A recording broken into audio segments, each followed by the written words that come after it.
Oi, pessoal.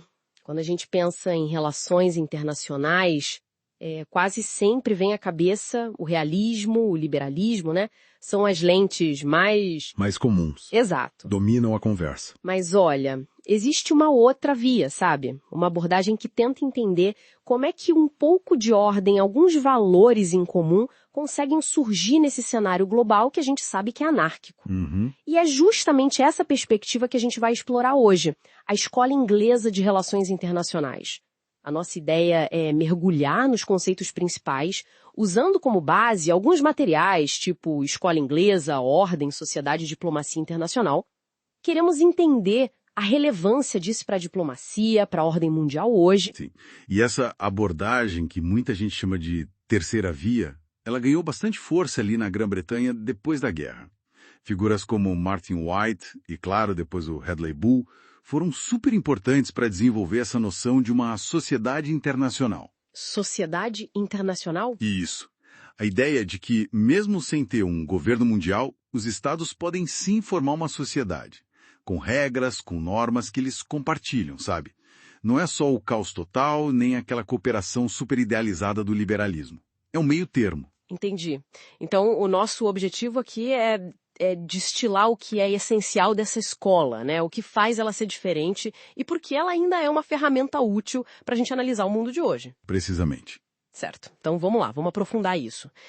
Um ponto de partida que parece fundamental é a diferença que a escola inglesa faz entre sistema internacional e sociedade internacional. Exato. Crucial essa distinção. O sistema seria basicamente a interação entre os estados num ambiente anárquico, né? Focado em poder, segurança, aquela coisa mais, talvez, realista. Isso, a interação mais bruta, digamos assim. Mas aí vem a escola inglesa e diz que dentro desse sistema pode surgir uma sociedade. Isso acontece quando os estados começam a desenvolver regras, normas, até instituições em comum que eles aceitam e seguem minimamente. Uhum. E é o estudo dessa sociedade que realmente interessa para a escola inglesa, certo? Exatamente. E essa distinção ela é muito importante porque muda o foco da análise. Não é só olhar para a distribuição de poder, quem tem mais, quem tem menos. Certo. É entender como essas normas compartilhadas, mesmo que sejam mínimas, acabam moldando o comportamento dos estados. E é bem aí que surge uma tensão central que a escola Fiskur explora muito bem. Aquele equilíbrio que muitas vezes é bem precário entre ordem e justiça no cenário internacional. Ah, interessante. Explica um pouco melhor essa tensão entre ordem e justiça. Como assim? Bom, pensa na ordem como a manutenção da estabilidade, sabe? O respeito pela soberania de cada estado, o funcionamento do equilíbrio de poder, são os elementos que evitam que tudo desande num caos completo. Ok, a estabilidade do sistema. Isso. Já a justiça, por outro lado, ela lida com preocupações como direitos humanos, autodeterminação dos povos e, às vezes, até a questão da legitimidade de intervir em outro país para proteger populações, por exemplo. Intervenção humanitária? Exatamente. O Hadley Bull que eu mencionei, ele argumentava que a ordem precisa de um consenso mínimo sobre as regras do jogo para existir. Só que a busca pela justiça pensa numa intervenção humanitária que viola a soberania de um país pode ameaçar essa mesma ordem que se tenta manter. Entendi. É um dilema constante, então. É um dilema persistente nas relações internacionais. E a escola inglesa coloca um holofote nisso. E as instituições internacionais? Onde elas entram nisso tudo? Porque me parece que a escola inglesa dá um peso diferente para elas se a gente comparar com outras teorias, né? Exatamente. E aqui, olha, o conceito de instituição para a escola inglesa é bem mais amplo. Não são só as organizações formais, tipo a ONU, o Banco Mundial. Ah, não é só a sigla. Não, vai muito além. Para a escola inglesa, instituições incluem também práticas que se estabeleceram com o tempo, normas que são compartilhadas. A própria diplomacia é vista como uma instituição. O direito internacional, as regras da guerra, até mesmo o equilíbrio de poder. Eles veem como uma prática meio que institucionalizada para manter a ordem. Que interessante. Então a diplomacia não é só uma ferramenta, é parte da estrutura. É um pilar dessa sociedade internacional. Ajuda a moldar as expectativas, facilita a coexistência mesmo entre rivais. Nossa, isso contrasta bastante com uma visão, sei lá, mais realista, né?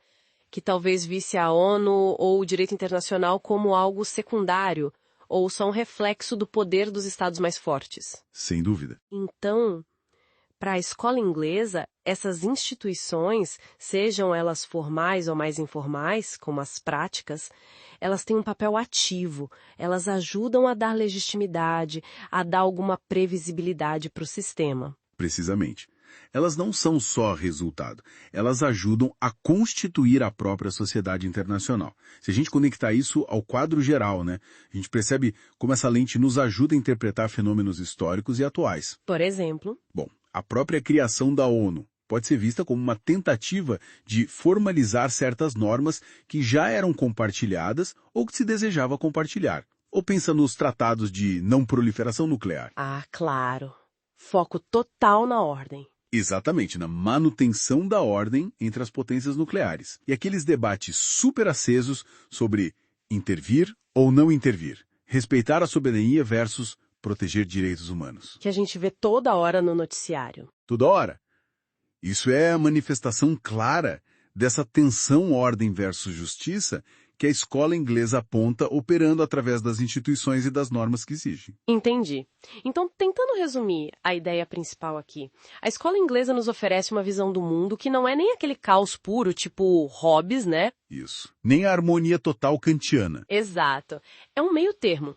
Um espaço social, uma sociedade internacional, mesmo que ela seja imperfeita, cheia de problemas, mas que é moldada por algumas regras, alguns valores compartilhados e, fundamentalmente, pela prática constante da diplomacia. Perfeito. E a relevância dela hoje, eu acho, está justamente aí. E nos ajudar a explicar porque, apesar de toda a anarquia, de todos os conflitos que a gente vê, ainda assim a gente observa níveis consideráveis de ordem, de cooperação. Faz sentido. Ela oferece um caminho do meio analítico, né? Um caminho do meio analítico que é muito valioso, sim.